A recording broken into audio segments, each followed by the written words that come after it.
ஹரியானா மாநிலத்தைச் சேர்ந்தவர் 27 வயதான திவ்யா பகுஜா.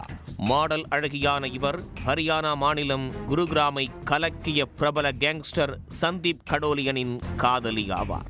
இவர் போலி என்கவுண்டர் வழக்கு ஒன்றில் 7 ஆண்டுகள் சிறையில் கழித்துவிட்டு ஜாமீனில் வெளியே வந்தார். திவ்யாவுக்கு 18 வயது இருக்கும் போதே 2016ஆம் ஆண்டு கேங்ஸ்டர் கும்பலோடு தொடர்பு ஏற்பட்டது.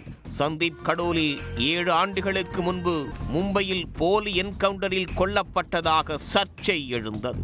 அவருக்கு அடைக்கலம் கொடுத்த புகாரில் திவ்யா கைதாகி சிறைக்கு சென்றார். போலி என்கவுண்டர் விவகாரத்தில் பல போலீஸ் அதிகாரிகளும் கைதாக நேரிட்டது.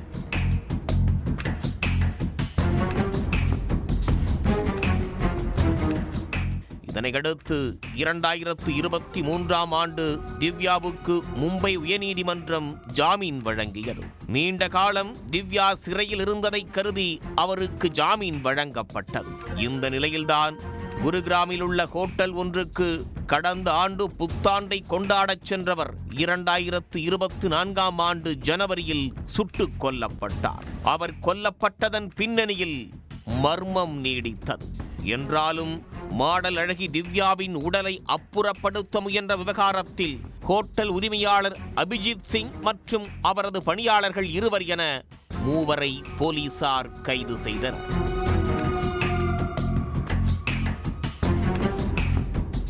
திவ்யாவின் சடலத்தை BMW காரில் ஹோட்டல் உரிமையாளர் உள்ளிட்ட 3 மறைத்ததை அங்கிருந்த CCTV காட்சிகள் காட்டி கொடுத்து விட்டன.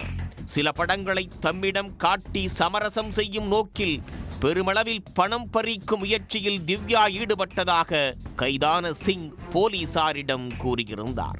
இதன் காரணமாக கொலை செய்ததாக அப்போது அவர் வாக்குமூலம் அளித்திருந்தார். இந்த சம்பவம் நடந்து 2 ஆண்டுகள் ஆகிவிட்ட நிலையில் மாடல் அழகியின் சகோதரி நைனா பகுஜா மற்றும் தாய் சோனியா பகுஜா ஆகியோர் அபிஜித் மீதான கொலை குற்றச்சாட்டுகள் குறித்த தங்கள் நிலைப்பாட்டை மாற்றியுள்ளனர். திவ்யாவின் கொலைக்கு கேங்ஸ்டர் சந்தீப் கடோலியின் குடும்ப உறுப்பினர்கள்தான் காரணம் என்று சந்தேகிப்பதாக இருவரும் குருகிராம் நீதிமன்றத்தில் வாக்குமூலங்களை பதிவு செய்துள்ளனர். ஆனால் இந்த கோணத்தில் போலீசார் ஒருபோதும் விசாரிக்கவில்லை என்றும் அவர்கள் குற்றம் சாட்டியுள்ளனர். 2024 செப்டம்பர் 25ஆம் தேதியன்று குருகிராம் காவல்துறையிடம் கொடுக்கப்பட்ட வாக்குமூலம் தனது ஒப்புதலோடு எடுக்கப்படவில்லை என்றும் அப்போது குருகிராம் காவல்துறையின் அறிவுறுத்தல் படி அறிக்கையை வழங்கினேன் என்றும் அவரது சகோதரி கூறியிருக்கிறார். தன் சகோதரியின் மரணம் காரணமாக தான் கலக்கத்தில் இருந்தேன் என்றும் காவல்துறையினர் கையெழுத்திடச் சொன்ன இடங்களிலெல்லாம் கையெழுத்திட்டேன் என்றும் அவர் குறிப்பிட்டுள்ளார். இந்த வழக்கில் இதுவரை 15 சாட்சிகளில் 9 பேரின் வாக்குமூலங்கள் நீதிமன்றத்தில் பதிவு செய்யப்பட்டுள்ளன. அனைவருமே திடீரென பிறர் சாட்சியாக மாறியுள்ளனர்.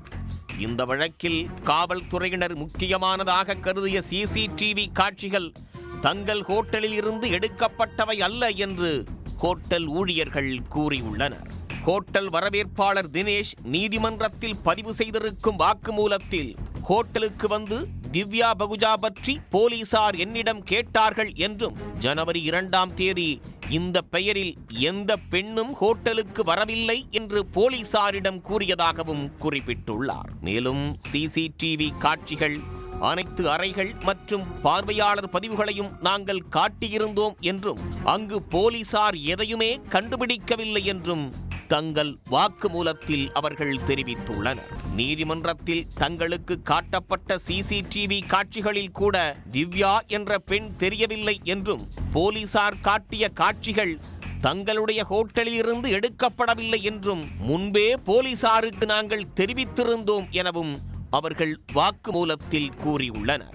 மாடல் அழகியை ஹோட்டல் உரிமையாளர் அபிஜித் சிங் தான் கொலை செய்தார் என போலீசார் CCTV கேமரா காட்சிகளோடு அம்பலப்படுத்திய நிலையில் தற்போது மாடல் அழகியின் குடும்பத்தினர் உட்பட அனைத்து சாட்சிகளும் பிறர் சாட்சியாக மாறியுள்ளது. இதனால் இந்த வழக்கில் என்ன தீர்ப்பு வரப்போகிறது என ஹரியானா மாநில மக்கள் எதிர்பார்ப்புடன் காத்திருக்கின்றனர்.